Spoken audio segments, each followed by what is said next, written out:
அண்ணே அண்ணே நாங்கள் தெரியாமல் உங்களை வம்புழுத்துட்டோண்ணே. இதெல்லாம் மனசில் வச்சுக்காம நீங்கள் எங்கள் நாட்டுக்கு வாங்கண்ணே. நீங்கள் இல்லைன்னா எப்படிண்ணே? இப்படி தாங்க துருக்கி இப்போ இந்தியா கிட்ட பயங்கரமாக கெஞ்ச ஆரம்பிச்சிருக்காங்க. இன்னைக்கு நம்ம வீடியோவில் இந்த விஷயத்தை பற்றி தான் வந்து பார்க்க போகிறோம். இந்தியாவுக்கும் பாகிஸ்தானுக்கும் இடையில பிரச்சனை வந்தோடனே உடனே துருக்கி என்ன பண்ணாங்க அப்படின்னா, பாகிஸ்தானுக்கு சப்போர்ட் பண்ணி பல விஷயங்கள் வந்து பண்ணாங்க. பாகிஸ்தானும் துருக்கியோட 300-400 ட்ரோன்ஸை வச்சு இந்தியாவோட பல பகுதிகளை அட்டாக் பண்ண ட்ரை பண்ணாங்க. இதுலேயும் துருக்கி என்ன பண்ணாங்க அப்படின்னா, இந்தியா பண்ணுறது ரொம்ப தப்புப்பா, பாகிஸ்தானில் உள்ள அப்பாவி மக்களை கன்சிடர் பண்ணாமல் இந்த மாதிரி பாகிஸ்தானோட இறையாண்மைக்கு எதிராக செயல்படுறாங்களே, இதெல்லாம் நியாயமா அப்படி இப்படின்னு துருக்கி வந்து பாகிஸ்தானுக்கு சப்போர்ட் பண்ணி பல விஷயங்கள் வந்து பேசிகிட்டு இருந்தாங்க. இப்போ இந்த ஒரு விஷயத்துக்கு பதிலடி கொடுக்கும் விதமாக நம்ம இந்தியா என்ன பண்ணோம் அப்படின்னா, நம்ம இந்தியர்கள் யாருமே இனிமேல் துருக்கிக்கு டூர் வந்து போகக்கூடாதுன்னு சொல்லி நிறைய பேர் துருக்கிக்கு விசிட் பண்ணவங்க இருந்தவங்க அவங்களோட விசிட்டை வந்து கேன்சல் பண்ணிட்டாங்க. இதுலேயும் நிறைய பேர் வந்து போஸ்ட்போன் பண்ணிட்டாங்க. இதில் ஒரு சில ட்ராவலிங் கம்பெனிஸே என்ன பண்ணியிருக்காங்க அப்படின்னா, யாராவது துருக்கிக்கு போக நினச்சிங்க அப்படின்னா நீங்கள் வந்து இம்பார்ட்டன்ட் விசிட்டாக இருந்தால் மட்டும் துருக்கிக்கு போங்க, சும்மா டூர் போகிறோன்னெலாம் வந்து துருக்கிக்கு போகாதீங்க. ஏன்னா துருக்கி வந்து இந்தியாவுக்கு எதிராக பல விஷயங்களை வந்து பண்ணுறாங்க. அதனால் நம்மளும் துருக்கிக்கு பாடம் புகட்டணும் அப்படின்னு சொல்லி நிறைய பேர் துருக்கிக்கு போக இருந்தவங்க அவங்களோட விசிட்டை கேன்சல் பண்ணுறது, போஸ்ட்போன் பண்ணுறதுன்னு சொல்லி இது மாதிரி துருக்கிக்கு எதிராக பல விஷயங்களை வந்து பண்ண ஆரம்பிச்சிட்டாங்க. இப்போ இந்த ஒரு விஷயத்துக்கு தான் நாங்கள் இனிமேல் இந்த மாதிரி பண்ண மாட்டோம், தயவு செஞ்சு இந்தியர்கள் எங்கள் நாட்டுக்கு வரணும் அப்படின்னு சொல்லி துருக்கி கெஞ்சாத குறையா ஒரு லெட்டரை வந்து இந்தியாவுக்கு வந்து அனுப்பியிருக்காங்க. அதில் துருக்கியோட டூரிஸ்ட் டிபார்ட்மெண்ட் என்ன சொல்லியிருக்காங்க அப்படின்னா, இப்போ இந்தியாவுக்கும் பாகிஸ்தானுக்கும் இடையில ஒரு பதற்றமான சுச்சுவேஷன் வந்து இருக்குது. இப்போ இதனால இந்தியர்கள் ஏன் வந்து துருக்கிக்கு வராமல் இருக்கணும்? துருக்கியில் அவங்களுக்கு தேவையான பாதுகாப்புகள் எல்லாத்தையுமே நாங்கள் வந்து பண்ணித்தரோம். இந்தியர்கள் வந்து எங்கள் நாட்டுக்கு வர்றதுக்கு ஒருபோதும் பயப்படவே கூடாது. எங்கள் நாட்டில் எந்த பாதுகாப்பு பிரச்சனையுமே இல்லை, சேஃப்டி இஷ்யூஸ் எதுவுமே இல்லை. அதனால் நீங்கள் தாராளமாக எங்கள் நாட்டுக்கு வரலாம். ஒரு சில இந்தியர்கள் வந்து காரணமே சொல்லாமல் அவங்களோட விசிட்டை கேன்சல் பண்ணுறது, போஸ்ட்போன் பண்ணுறதுன்னு சொல்லிட்டு பண்ணிகிட்ருக்காங்க.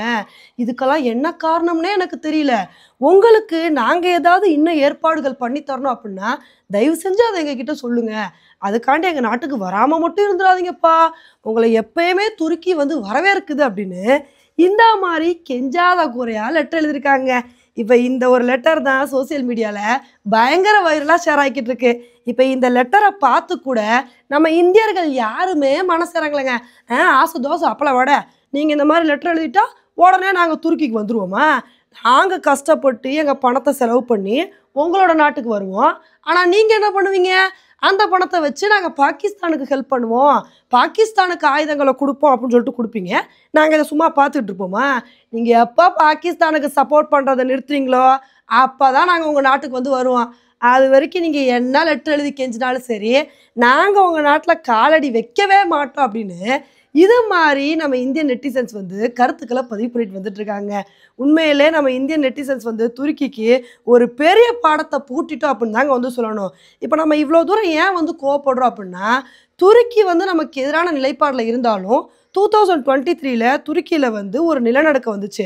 அந்த சமயத்தில் இந்தியா துருக்கிக்கு எவ்வளோ உதவிகள் பண்ண முடியுமோ பண்ணோம்.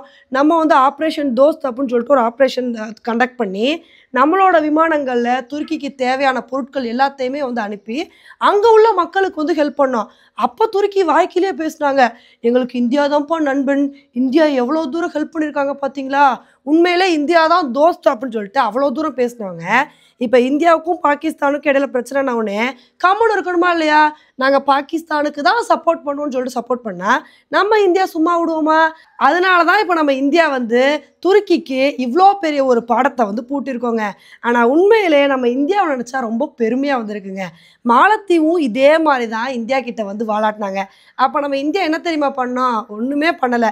நம்ம இந்தியன்ஸ் யாருமே வந்து மாலத்தீவுக்கு போகக்கூடாதுன்னு சொல்லிட்டு முடிவெடுத்தாங்க. அதே மாலத்தீவு, எந்த மாலத்தீவு இந்தியா அவுட் கேம்பெயினை நடத்துனாங்களோ அதே மாலத்தீவு இந்தியா கிட்ட வந்து கெஞ்சி எங்கள் நாட்டுக்கு வாங்கலைன்னு சொல்லி வெல்கம் இந்தியா கேம்பெயினை வந்து நடத்தினாங்க. இப்போ அதே ஒரு சுச்சுவேஷனில் தான் துருக்கி வந்து இருக்காங்க. இந்தியாவை தேவையில்லாமல் வந்து சீன்றே அப்படின்னு சொல்லிட்டு இந்தியா கிட்ட வாலாட்டி இப்போ வாங்கி கட்டிட்டு இருக்கிறதாங்க வந்து துருக்கிக்கு வந்து மிச்சம். அதனால் இனிமேலாவது துருக்கி வந்து பாகிஸ்தானுக்கு சப்போர்ட் பண்ணாமல் நடுநிலையாக நடந்துக்கிறாங்களா அப்படின்றத பொறுத்து வந்து பார்க்கலாம். ஓகே ஃப்ரெண்ட்ஸ், இந்த ஒரு விஷயத்தை பற்றி நீங்கள் என்ன நினைக்கிறீங்க அப்படின்றத என்னோட கமெண்ட் செக்ஷனில் வந்து போடுங்க. இதே மாதிரி இன்னொரு வீடியோவில் உங்களை வந்து மீட் பண்ணுறேன். Bye friends.